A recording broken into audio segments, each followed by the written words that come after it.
I don't see any scenario where Kathy Barnette can win a general election in Pennsylvania. Let me get specific why. First, in recent years, she engaged repeatedly in some pretty disturbing, very controversial rhetoric surrounding gays and lesbians and Muslims. And she makes no distinction, for example, between Islam and radical Islam, wants to actually cancel a whole religion. On Twitter, she asked her followers to pray for her because, quote, she was about to board the plane to California and, quote, there was a homosexual female on the flight. In 2015, she tweeted, quote, Obama did what he does best, shoving his homosexual agenda down everyone's throats and paraded a slew of, quote, gay people before the Pope, whatever that means. She also heavily insinuated Obama was a horrible gay Muslim. Obama is horrible on all measures. He loves all things that are homosexual and supports all things that are Muslim. Also on Twitter, Barnette seemingly called for Islam to be banned in the United States. That, in other words, would eliminate the First Amendment to our U.S. Constitution. That was Sean Hannity doing, I think, everything I planned to say in talking about this candidate, Kathy Barnette, who is a legitimate crazy person and said all of those things and has all of those positions. And so does everyone else on Sean Hannity's network. And most of the candidates he's fine with have said and done all of that. So I'm not entirely sure exactly how I'm supposed to process that. But the right is not fans of Kathy Barnette. And I want to give a heads up to the director. If we could jump ahead to graphic 4. Sean Hannity has really been going off about her. It wasn't just that. He did his monologue. He brought on other candidates to come on to talk about her. You can see in this shot, Asin on Twitter showed they spent more than 20 minutes, a full third of Sean Hannity's program, just discussing this candidate and all of what she's done. And what she's done is legitimately pretty crazy. In fact, I think we have a little bit of footage of her from back in 2016. Let's take a look. The mindset of a Muslim is very different from the mindset of Americans. And that's the reason why we cannot fully understand the level, the depth of the depravity, the depth of the evil, because it's just not a part of the American fabric for the most part.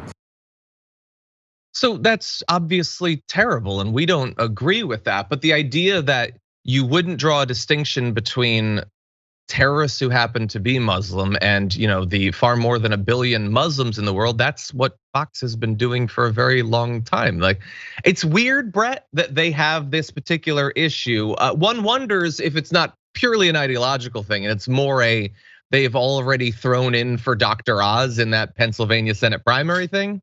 It's absolutely that. It's do as I say, not as I do for Hannity and Trump. Like, what they do is invoke anti-Islamic rhetoric. You don't even need to go further than about Obama, because Trump is the one who was the birther certificate originator for the most part around Barack Obama, saying he's a Muslim.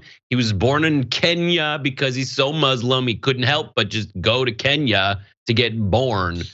This is the exact same rhetoric that Trump and Hannity use on a daily basis, but they already got their horse, Dr. Oz. And the thing is, like, if there wasn't a Dr. Oz, they'd be absolutely, I agree with you, behind her. But they've already, the train's already left the station on him. And what's hilarious is if you look at Dr. Oz's appearances in Pennsylvania rallies alongside Donald Trump, they boo the guy.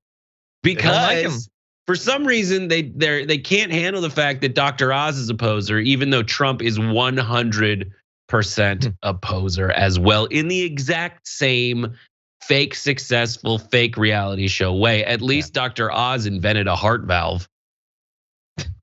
I did not know that, actually. That's impressive. They don't like him, and that is what is producing this opportunity for Kathy Barnette. I want to give you a little bit more of what she's said that they now have a problem with in this very specific instance. Tweets like, just confronted a Muslim today in 2016. Okay, if that was Marjorie Greene, would they have a problem with that? Does anyone, if Lauren Boebert had tweeted that, would they have a problem with that? She also put out this message in 2015, pedophilia is a cornerstone of Islam. That's crazy. It's crazy to say that. It is crazy to attack an entire religion. It's also crazy to assert that everyone you don't like is a pedophile. And so I look forward to the right not doing that thing anymore. But no, they're gonna be perfectly happy to do so. So look, there's the crazy things that she said. There's also questions about her past. She apparently lived in Virginia as recently as 2018, but now is running to be a senator of Pennsylvania. Doesn't really want to answer questions about like when did she actually move? What is her attachment to Pennsylvania? Didn't turn over documents about her military service, says that she served her country proudly for 10 years in the Armed Forces Reserves. Maybe that's true, maybe it's not. A lot of her past is a complete mystery, but to be fair, she only wants to be a senator. And yeah, Brett, so like the specific things that they claim to have an issue on, the denigrating an entire religion, trying to cancel an entire religion. Sean Hannity was not doing videos about how Trump shouldn't have done the Muslim ban, saying that Obama is a secret Muslim. That was not only Fox News's thing for literally years, that's why they got excited about Donald Trump back in 2012, 2013, 2014. So the whole thing just seems so shallow, but they've got a lot of their big name personalities doing it. I wonder if it will be enough to get Dr. Oz across the line. I think it will. Power is power. That's one thing that a lot of people in politics don't understand. One definition of politics is discourse in the service of power. It's not discourse in the service of what's right.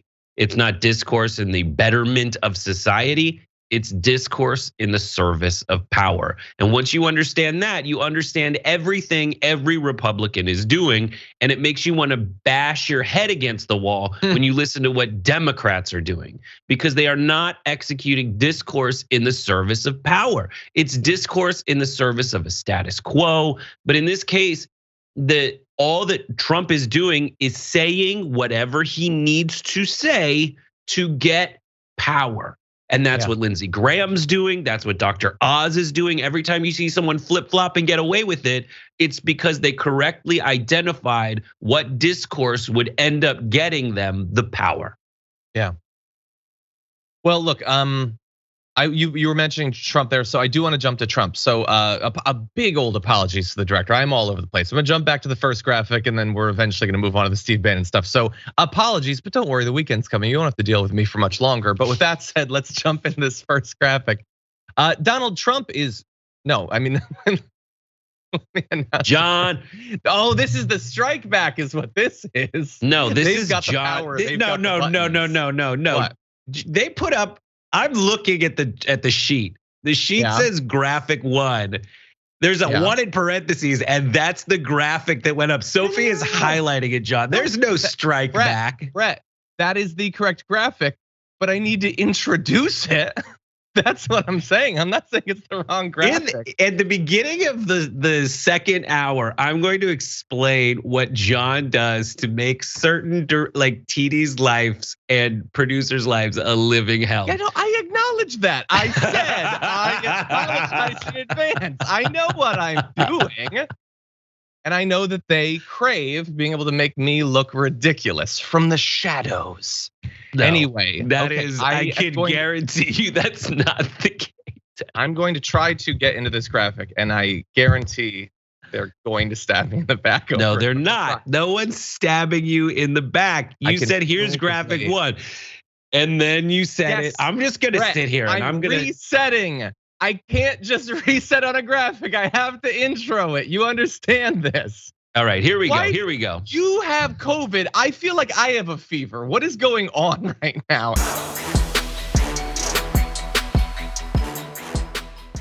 For more political news breakdowns, interviews, stories of activism, and me trying my hardest to care about the occasional big celebrity news story, subscribe to our YouTube channel at youtube.com/thedamagereport. And you can ring the bell wherever it is so you don't miss anything.